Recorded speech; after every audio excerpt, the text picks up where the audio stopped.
കുഞ്ഞു. ആഹാ, ഒരു വീട് മുഴുവൻ കയറ്റി പോന്നു. ഓ,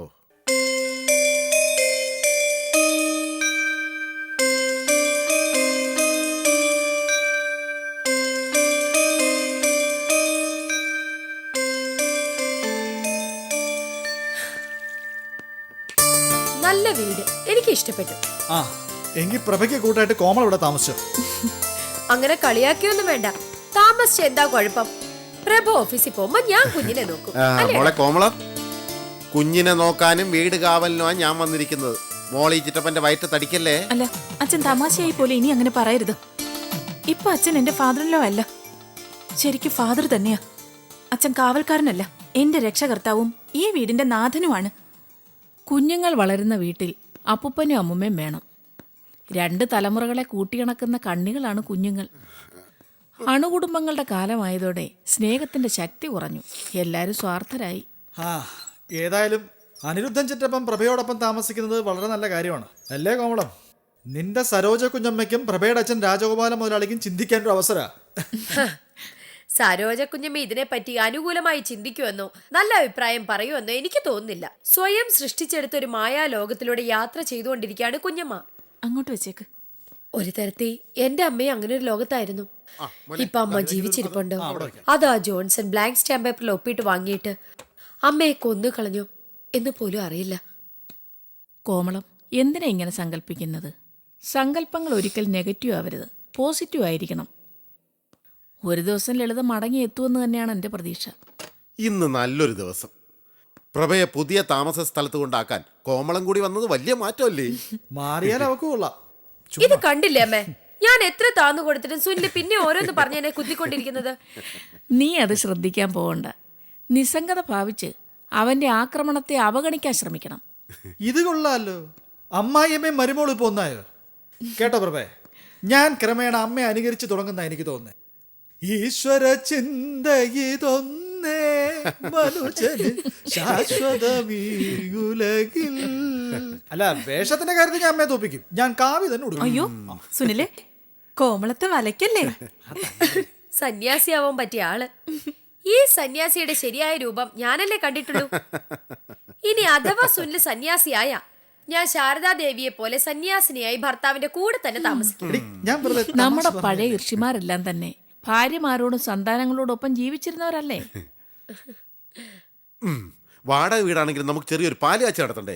സംശയം എന്താ? നമുക്ക് അടുക്കളയിലേക്ക്. അല്ല, പാലടുപ്പിൽ വെക്കുന്നത് അമ്മ തന്നെ വേണം. അമ്മ വരും.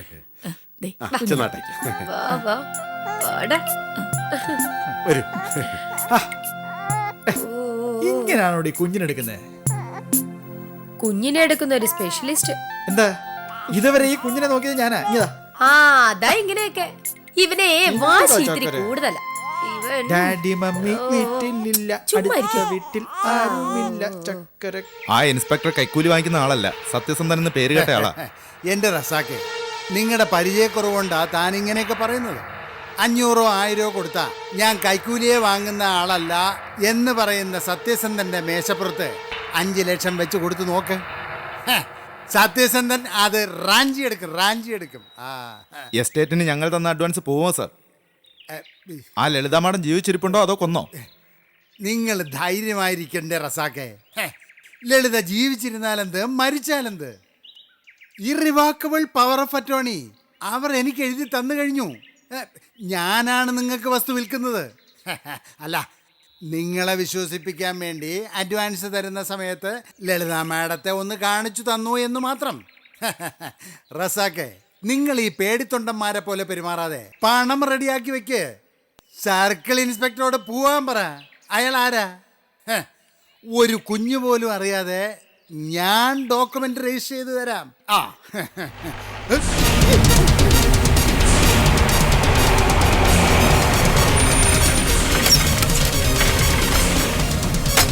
ജോൺസൺ സത്യം പറയണം. ജോൺസൺ എവിടെടാ? പറടാ. കേറ ജീപ്പിൽ അങ്ങോട്ട് കേറ. അവനെ കേറ അങ്ങോട്ട്.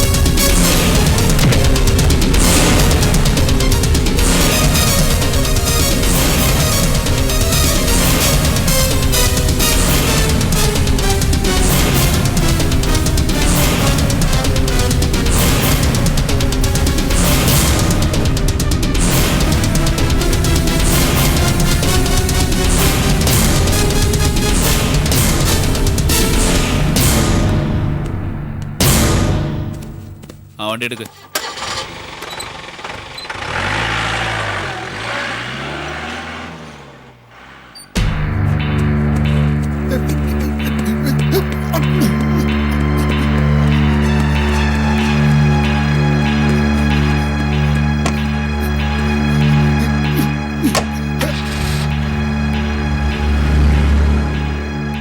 ജോൺസൺ നിങ്ങളെ കോണ്ടാക്ട് ചെയ്യാൻ ശ്രമിച്ച ആ നിമിഷം എന്നെ വിവരം അറിയിക്കണമെന്ന് ഞാൻ തന്നോടും ചാക്കോടും പറഞ്ഞിരുന്നല്ലേ.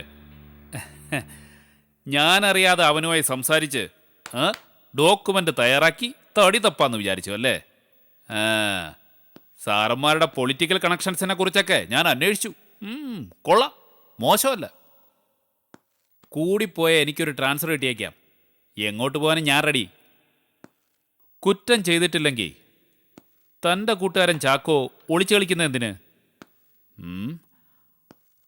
അബ്ദുൾ റസാഖിനും ചാക്കോയ്ക്കും ഓരോ മൊബൈൽ ഫോണും ഇതേ ഉള്ളൂ, അതോ അപ്പോഴപ്പോഴും നമ്പർ മാറ്റുമോ? എനിക്കൊരു ഫോണേ ഉള്ളൂ. അപ്പോൾ ചാക്കോ മുതലാളിക്കോ? ഒന്നേ ഉള്ളൂ, സാറിൻ്റെ ഇടതുകൈയിലിരിക്കുന്നത്. ഇതിൽ ഇൻകമിങ് കോൾസ് ഒന്നും കാണുന്നില്ലല്ലോ. സാരമില്ല, ഞാൻ കണ്ടുപിടിച്ചോളാം. അപ്പം നിങ്ങൾ സഹകരിക്കാൻ തയ്യാറല്ല. ജോൺസൺ എവിടെ ഉണ്ടെന്ന് പറയില്ല. എനിക്കറിയില്ല സാർ, അയാൾ ഓരോ ദിവസവും ഓരോ ഫോൺ നമ്പറിൽ നിന്നാണ് വിളിക്കാറ്. തിരിച്ചു വിളിച്ചാൽ അൺഅസൈൻഡ് നമ്പറാണെന്ന് പറയും. ആയിക്കോട്ടെ, ആദ്യത്തെ വിളി വന്നപ്പോൾ എന്നെ വിവരം അറിയിച്ചിരുന്നെങ്കിൽ ഏത് ടവറിൻ്റെ പരിസരത്ത് നിന്നാണ് ഫോൺ വന്നതെന്ന് എനിക്ക് അന്വേഷിക്കാമായിരുന്നല്ലോ. നിങ്ങൾ തമ്മിൽ കണ്ടുമുട്ടുന്നതിന് മുമ്പ് എന്തുകൊണ്ട് എന്നെ വിവരം അറിയിച്ചില്ല? 50 ലക്ഷം ഞങ്ങൾ മുടക്കിപ്പോയില്ലേ സാർ? ആ 50 ലക്ഷം നഷ്ടപ്പെട്ടത് തന്നെ. ലളിതാ രവീന്ദ്രൻ ജീവിച്ചിരിപ്പുണ്ടെന്ന് ഉറപ്പ് കിട്ടണം. അവർ സ്വമനസാലെ പരിപൂർണ സമ്മതത്തോടെയാണ് ജോൺസൺ എന്ന ക്രിമിനലിന് എസ്റ്റേറ്റും വീടും വിൽക്കാനുള്ള അധികാരം നൽകിയതെന്ന് പോലീസിന് ബോധ്യപ്പെടണം. അങ്ങനെ നടന്നില്ലെങ്കിൽ ആ സ്ത്രീ കൊല്ലപ്പെട്ടത് തന്നെയെന്ന് ഉറപ്പിക്കാം. നിങ്ങൾക്ക് രണ്ടുപേർക്കും 50 ലക്ഷം പോകുമെന്ന് മാത്രമല്ല, ജോൺസൺ എന്ന കൊലയാളിയോടൊപ്പം 2 മുതലാളിമാരും കൊലക്കേസിൽ കൂട്ടുപ്രതികളാവുകയും ചെയ്യും. മനസ്സിലായോടാ? ആ സർക്കിൾ ഇൻസ്പെക്ടർ വലിയ സമർത്ഥനാണെന്ന് പറഞ്ഞിട്ട് കൈ കിട്ടിയവനെ വിട്ടുകളഞ്ഞു. ഒരബദ്ധം ആർക്കും പറ്റിപ്പോവില്ലേ സുനിലെ? അറിയിപ്പ് കിട്ടിയിട്ട് വന്നൊന്നുമല്ല, സംശയം തോന്നി ജീപ്പ് നിർത്തിയാണത്രേ. ജോൺസൺ ഓടിക്കളഞ്ഞു. പിന്നെ SP-യുടെ ഫയലിലുള്ളത് ജോൺസന്റെ ഒരു പഴയ ഫോട്ടോയാണ്. എന്റെ ഭാര്യയുടെ മാനേജറായിട്ട് വന്നപ്പോഴാ അവൻ ജോൺസൺ ആയത്, കൊച്ചുറാണി അവന്റെ ഭാര്യയായതും. ഓരോ സ്ഥലത്ത് ഓരോ പേരിലാണ് അവൻ അറിയപ്പെടുന്നത്. പീതാംബരൻ, ഷാജഹാൻ, ജോയി എന്നൊക്കെ അവന് പേരുകളുണ്ട്. എസ്റ്റേറ്റിന് അഡ്വാൻസ് കൊടുത്ത ചാക്കോയും റസാക്കും കുറച്ച് രാഷ്ട്രീയ സ്വാധീനമുള്ളവരാ. മൊത്തത്തിൽ അതൊരു വലിയ റാക്കറ്റാണ്. ദൈവമേ, അമ്മ ചെന്നെത്തിയൊരു സ്ഥലം. നമുക്കേ നമ്മുടേതായ രീതിയിൽ ഒരു അന്വേഷണം നടത്തിയാലോ? വേണ്ട വേണ്ട, സുനിൽ ആവശ്യമില്ലാത്ത കാര്യത്തിനൊന്നും പോണ്ട. അല്ലടി, ആവശ്യമില്ലാത്ത കാര്യമല്ലല്ലോ. നിന്റെ അമ്മയുടെ കാര്യമല്ലേ? അവര് ജീവിച്ചിരിക്കുന്നുണ്ടോ ഇല്ലയോ എന്നെങ്കിലും നമ്മൾ അറിയണ്ടേ? വേണ്ടേ? അമ്മ അഹങ്കാരത്തിന്റെ മൂർധന്യത്തിൽ അച്ഛനെ പോലും വകവയ്ക്കാതെ ഇറങ്ങിപ്പോയതല്ലേ. കൂടെ ചെല്ലാന്ന് ഞാനും അച്ഛനും പറഞ്ഞതല്ലേ, കേട്ടില്ല. അനുഭവിക്കട്ടെ. എന്റെ ഭാര്യ രഹസ്യമായി എവിടെയെങ്കിലും ആ കള്ളന്റെ കൂടെ കഴിയായിരിക്കും. ഭാര്യയാകാൻ കല്യാണം കഴിക്കണം, ഭാര്യയെപ്പോലെ ജീവിക്കാൻ അതിന്റെ ആവശ്യമില്ലല്ലോ. അവന്റെ ഒരു ഫോട്ടോ കിട്ടാൻ എന്താ വഴി? ഞാൻ പറഞ്ഞില്ലേ, അഡ്വക്കേറ്റ് തരകൻ പറഞ്ഞത് SP-യുടെ ഓഫീസിലെ ഫയലിൽ അവന്റെ ഒരു പഴയ ഫോട്ടോയാണുള്ളത്. കണ്ടാ തിരിച്ചറിയത്തോലുമില്ല. ഞാൻ ആ സർക്കിൾ ഇൻസ്പെക്ടറെ ഒന്ന് കാണാൻ തീരുമാനിച്ചു. ഡിഗ്രി കഴിഞ്ഞ് നിൽക്കുമ്പോൾ SI സെലക്ഷന് പോയതാ, പക്ഷെ കിട്ടിയില്ല. സുനിലെ വേണ്ട, അമ്മ ചെയ്തതിന്റെ ഫലം അമ്മ അനുഭവിക്കുന്നു. അമ്മായി മാത്രമല്ലല്ലോ, നമ്മളെല്ലാരും അനുഭവിച്ചുകൊണ്ടിരിക്കുകയല്ലേ. എടി, ഈ വീടും എസ്റ്റേറ്റും നഷ്ടപ്പെടുന്ന സ്ഥിതി നീ ഒന്ന് ആലോചിച്ചോക്ക്. സെയിൽ ഡീഡ് രജിസ്റ്റർ ചെയ്യുന്നവരെ അഡ്വാൻസ് എന്ന ചാക്കോയും റസാക്കും എസ്റ്റേറ്റ് കയറാൻ പാടില്ലെന്ന് കോർട്ടിൽ നിന്ന് ഓർഡർ വാങ്ങാന്ന് അഡ്വക്കേറ്റ് തരകൻ ഏറ്റിട്ടുണ്ട്. അതായത് വിൽപ്പന സംബന്ധിച്ചുള്ള തുടർ നടപടികൾ സ്റ്റേ ചെയ്യണമെന്നാവശ്യപ്പെട്ട് കോമളത്തിന്റെ പേരിൽ ഒരു ഹർജി കൊടുത്തു കഴിഞ്ഞു. ലളിത അപ്രത്യക്ഷമായിരിക്കുന്നതിനാൽ അവൾ ജോൺസൺ എന്ന ആൾക്ക് പവർ ഓഫ് അറ്റോർണി കൊടുത്തു എന്നതിന് തെളിവില്ലെന്നാണ് നമ്മുടെ ഭാഗത്തുനിന്ന് വാദിക്കുന്നത്. അത് നന്നായി. എങ്കിലും അമ്മായി എവിടെ ഉണ്ടെന്നെങ്കിലും നമ്മൾ അറിയണ്ടേ. അമ്മായി അയാൾക്കൊപ്പം ജീവിക്കുകയാണെന്ന് അറിഞ്ഞാൽ നമുക്ക് സമാധാനമായി. അച്ഛന് ഡൈവോഴ്സ് പെറ്റീഷൻ ഫയൽ ചെയ്യാലോ, വേറൊരു വിവാഹം കഴിക്കാലോ. അത് വേണ്ട. വേണ്ടേ? ഇടി, പ്രഭയുടെ അച്ഛനേക്കാൾ ചെറുപ്പം അച്ഛൻ. വേണ്ടെങ്കിൽ വേണ്ട. ഈശ്വര, സ്വത്തിന് വേണ്ടി കടിപിടി കൂടിയവർക്കെല്ലാം ഓരോ തരത്തിലുള്ള തിരിച്ചടികൾ കിട്ടിയല്ലോ. എൻ്റെ അമ്മായി ലളിതാ രവീന്ദ്രൻ്റെ ജീവിതത്തിൽ വന്ന മാറ്റമാണ് ശരിയായ മാറ്റം. ഇനി നിന്റെ സരോജ കുഞ്ഞമ്മ എന്താണാവോ അനുഭവിക്കാനിരിക്കുന്നത്. അന്ന് ഞാൻ ഓഫീസിൽ വന്നപ്പോൾ മേനോൻ സാറ് ഇന്ദുഗോപന്റെ വിവാഹത്തെപ്പറ്റി എന്നോട് സൂചിപ്പിച്ചിരുന്നല്ലോ. എൻ്റെ പരിചയത്തിൽ നല്ല പെൺകുട്ടികളുണ്ടെങ്കിൽ അറിയിക്കണമെന്നും പറഞ്ഞിരുന്നു. ഞാനിപ്പോൾ വന്നത് ഇന്ദുഗോപന് ഒരാലോചനയായിട്ടാണ്. വളരെ നല്ല കാര്യം. ഇന്നലെ രാത്രി മുഴുവനും ഞാനും ചേട്ടന് സംസാരിച്ചത് ഈ സബ്ജക്റ്റ് തന്നെയാണ്. ഞാൻ നാട്ടിലായിരുന്നപ്പോൾ ബന്ധത്തിൽപ്പെട്ട പലരോടും സംസാരിച്ചു. അകന്ന ശാഖയിൽ ഇവന് യോജിച്ച 1-2 പെൺകുട്ടികളും ഉണ്ട്. വേണ്ടപ്പെട്ടവരൊക്കെ അവരുമായിട്ട് ബന്ധപ്പെട്ടു. പക്ഷെ പെൺകുട്ടികളുടെ പാരൻസിന് അവരെ അമേരിക്കയിലേക്ക് അയക്കാൻ താല്പര്യമില്ല. അങ്ങനെ നടന്ന പല വിവാഹങ്ങളും ഡിവോഴ്സിൽ കലാശിച്ചതാണ് കാരണം. ഒരാൾ എന്നോട് വെട്ടി തുറന്ന് ചോദിച്ചു, നിങ്ങളുടെ മകന് അമേരിക്കയിൽ ഒരു ഭാര്യയോ കാമുകയോ ഇല്ലെന്ന് ഉറപ്പ് തരാൻ പറ്റുമോന്ന്. ഞാൻ എന്താ പറയുക? എൻ്റെ മകൻ അത്തരക്കാരനല്ല എന്ന് പറഞ്ഞാൽ എല്ലാ അമ്മമാരും സ്വന്തം മക്കളെപ്പറ്റി ഇങ്ങനെ പറയൂ എന്നായിരിക്കും അവരുടെ മറുപടി. എൻ്റെ മനസ്സിലുള്ള പെൺകുട്ടിയുടെ പേര് സുഭദ്ര എന്നാണ്. എൻ്റെ ഭർത്താവിൻ്റെ സഹോദരിയുടെ മകള്. അവക്ക് അച്ഛനില്ല. ഇപ്പോൾ MA പഠിക്കുക. കാണാൻ നല്ല കുട്ടിയാ, വളരെ നല്ല സ്വഭാവവും. അതേസമയം നല്ല ധൈര്യവും തൻ്റെ ഇടവും ഉണ്ട്. ഉയരം അല്പ കുറവാണ്. ഇന്ദുഗോപനും അത്ര വലിയ പൊക്കമൊന്നുമില്ലല്ലോ. ഈ കുട്ടിയുടെ കാര്യം 2 ദിവസം മുമ്പ് മുരുകൻ എന്നോട് സംസാരിച്ചിരുന്നു. എഴുതി തന്നിരുന്നു. അതെയോ? അതെ. പക്ഷേ ആ കാര്യം അവൻ എന്നോട് പറഞ്ഞില്ല. അമ്മയുടെ മനസ്സും മകന്റെ മനസ്സും ഒരേ ദിശയിൽ സഞ്ചരിക്കുന്നു എന്നർത്ഥം. ആ കുട്ടിക്കും അവളുടെ അമ്മയ്ക്കും ഇഷ്ടമാണെങ്കിൽ നമുക്കിത് തന്നെ അങ്ങ് നടത്തിക്കളയാം. കോയമ്പത്തൂർ വിട്ട് ഞാൻ ഇവിടെ താമസാക്കിയതിന് ശേഷം ഞാൻ സുഭദ്രയും അവളുടെ അമ്മ സുശീലയും കണ്ടിട്ടില്ല. എൻ്റെ ഇപ്പോഴത്തെ അവസ്ഥ അവരറിയരുതെന്ന് വിചാരിച്ചാണ് ഞാൻ അവരുമായിട്ട് ബന്ധപ്പെടാതിരുന്നത്. ഇപ്പോൾ അവരെ കാണാൻ സമയമായി. അല്ല, സംസാരിക്കേണ്ട കാര്യമൊന്നുമില്ല. ഞാൻ പറയുന്നത് എന്തും സുശീലയും സുഭദ്രയും സമ്മതിക്കും. എന്നാലും പെണ്ണ് കാണൽ ചടങ്ങ് നടക്കുന്നതിന് മുമ്പ് മുരുകന്റെ അമ്മ അവിടെ വരെ പോയി വിഷയം അവതരിപ്പിക്കുന്നത് നല്ലതല്ലേ? ചേച്ചി അവരുമായിട്ട് സംസാരിച്ചതിന് ശേഷം ഇങ്ങോട്ടൊന്ന് ഫോൺ ചെയ്താൽ ഇന്ദുഗോപനെയും കൂട്ടി അടുത്ത ദിവസം ഞങ്ങൾ അവിടെ എത്താം. ശരി, ഞാൻ ഈ ആഴ്ച തന്നെ നാട്ടിലേക്ക് പോവാം. ഗുരുവായൂരപ്പൻ ഈ വിവാഹം നടത്തിത്തരുമെന്ന് തന്നെ എൻ്റെ മനസ്സ് പറയുന്നു. മുരുകനും വളരെ താല്പര്യമുണ്ട്. ആ,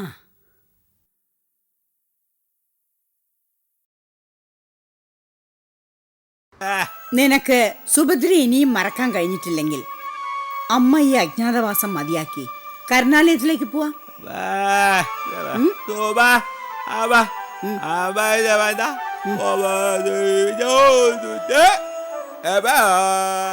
ശരി, സമ്മതിച്ചു. അങ്ങനെ പോയാലേ ഞാൻ വല്ലാത്ത ധർമ്മസങ്കടത്തിലാവും. എത്രയും പ്രിയപ്പെട്ട അമ്മയ്ക്ക് ഞാനും സുഭദ്രയും വിവാഹം കഴിക്കാൻ ആഗ്രഹിച്ചപ്പോൾ അമ്മ എനിക്ക് തന്ന ഉപദേശം എൻ്റെ മനസ്സിൽ പതിഞ്ഞുപോയി. അമ്മ പറഞ്ഞത് വളരെ ശരിയാണ്. ആകാശത്ത് പറന്നു നടക്കേണ്ട പക്ഷിയാണ് അവൾ. ഉയരങ്ങൾ തേടി പറക്കേണ്ട അവളെ ഊമയായ ഞാൻ എൻ്റെ കൂട്ടിലിട്ട് അടയ്ക്കുന്നത് അന്യായമാണ്. അവൾ ഇന്ദുഗോപന്റെ ഭാര്യയായി അമേരിക്കയിലേക്ക് പോട്ടെ. അമ്മ ഈ കാര്യം മേനോൻ സാറിനോട് പറയുന്നതിന് മുമ്പ് തന്നെ ഞാൻ എൻ്റെ താല്പര്യം ഇന്ദുഗോപനെ അറിയിച്ചു. ഒരു ദുർബല നിമിഷത്തിൽ എനിക്ക് വേണ്ടി കാത്തിരിക്കണമെന്ന് ഞാൻ സുഭദ്രയോട് പറഞ്ഞുപോയി. അതുകൊണ്ട് അമ്മ നാട്ടിലേക്ക് പോകുമ്പം സുഭദ്രയ്ക്ക് കൊടുക്കാൻ ഞാനൊരു കത്ത് തരാം.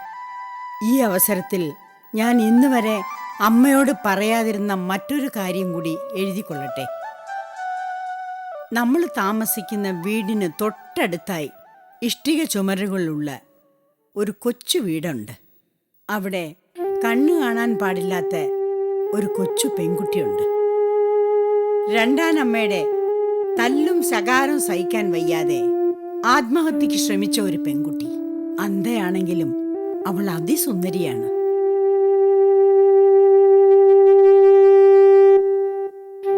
വീടിന് മുമ്പിലുള്ള പൈപ്പിൽ നിന്ന് വെള്ളമെടുക്കാൻ അവൾ എല്ലാ ദിവസവും വരും. അന്ധയാണെങ്കിലും കൃത്യമായി ചുവടുകൾ വെച്ച് പൈപ്പിൻ ചുവട്ടിലേക്ക് അവൾ നടന്നു വരുന്നത് കാണാൻ നല്ല രസമുണ്ട്. അഞ്ജന എന്നാണ് അവളുടെ പേര്.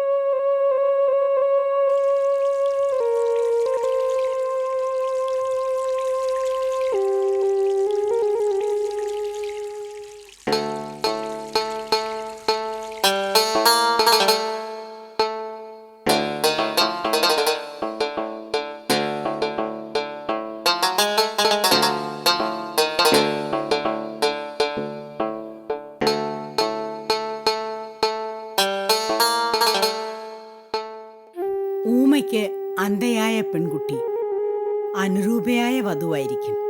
എന്റെ ജീവിതം കൊണ്ട് പ്രതീക്ഷകൾ നശിച്ച് ജീവിക്കുന്ന അഞ്ജനയ്ക്ക് ഒരു നല്ല ജീവിതം കൊടുക്കാമെന്ന് ഞാൻ വിചാരിക്കുന്നു. അമ്മ ഞങ്ങളുടെ വിവാഹം നടത്തി തരുമെന്നാണ് ഞാൻ വിശ്വസിക്കുന്നത്. ഞാൻ സുഭദ്രയ്ക്ക് എഴുതുന്ന കത്തിൽ അഞ്ജനയെപ്പറ്റി എഴുതുന്നുണ്ട്.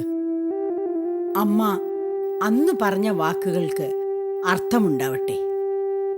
സുഭദ്ര ആകാശത്ത് തന്നെ പറക്കട്ടെ എന്ന് സ്വന്തം മകൻ മുരുകൻ.